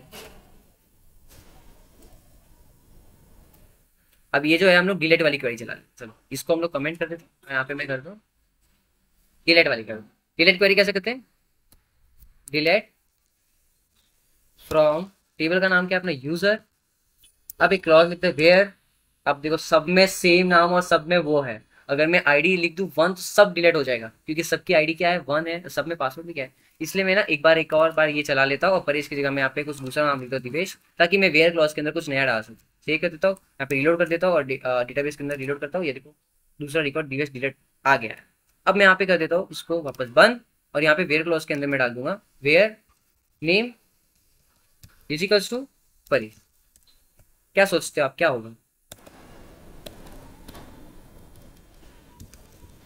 देखो मैं यहाँ पे सिंगल कोट इसलिए यूज कर रहा हूँ क्योंकि आपने डबल कोट यूज किए हैं, अगर ये यहाँ पे खत्म हो जाता तो यहाँ पे एरर आता है, इसलिए मैं सिंगल कोट्स का यूज कर रहा हूँ, ठीक है।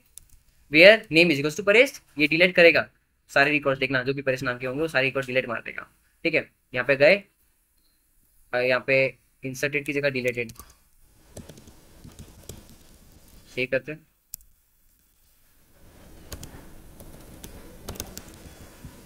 रिलोड कर, ये देखो डिलीटेड आ गया, इसका मतलब डिलीट हो चुका। अब अपने पेज डेटाबेस के देखो इतने सारे परेश है, रिलोड किया सिर्फ दिवेश बचा,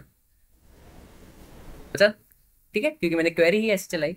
अगर मैं वेयर वेयर क्लॉज डालता ही नहीं, समझिए मैं वेयर क्लॉज डालता ही नहीं, समझिए, ठीक है,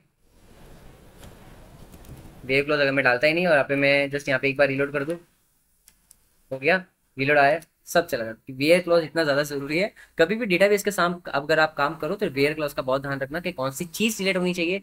बहुत बार आप लोग चेक कर लो कि भाई हाँ मैंने सही तो किया है, ठीक है, उसके बाद आप इसको रन करिएगा, नहीं तो आपका सारा डेटाबेस उड़ जाएगा, उसका कोई रिकवरी भी आप नहीं ले सकते। वो आप पहले ही डाउनलोड कर लो फाइल को, तो दूसरी बात, ठीक है। ओके, ये था अपने पास डिलीट का। सिमिलरली अपडेट भी आप कर सकते हो, ठीक है। अपडेट करने के लिए पहले मेरे डेटा तो होना चाहिए, एक बार डेटा डाल देते हैं। यहाँ पे गए, यहाँ पे अपडेटेड लिख देते हैं, एक बार अपडेटेड।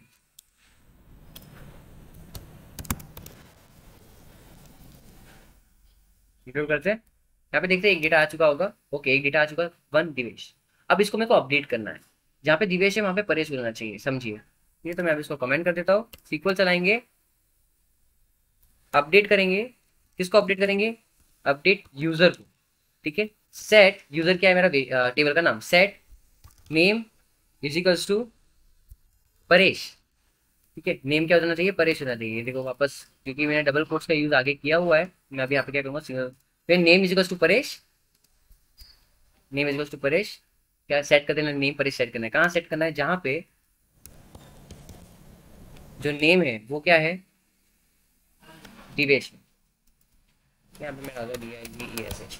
सिमिलर वापस मैंने यहाँ पे डबल कोट्स का नहीं, सिंगल कोट्स का यूज हो गया है, ठीक है। सेव कर देंगे। अब क्या होगा, अब यहाँ पे देखिए दिवेश नाम था, अब ये परेश हो जाएगा। जब मैं सेव कर देता हूँ, यहाँ पे जाता हूँ, रीलोड करता हूँ, यहाँ पे वापस अपने आके रीलोड करता हूँ, ठीक है। ये देखो दिवेश से परेश हो गया। ये आपने क्या किया? अपडेट किया, ठीक है। बस आपको सीक्वल आना चाहिए, बस यहाँ पे क्वेरी चेंज करते जाइए और आपका कोड एग्जीक्यूट होते जाएगा, होते जाएगा, होते जाएगा, होते जाएगा, जितनी बार आप रीलोड करते जाओ, ठीक है।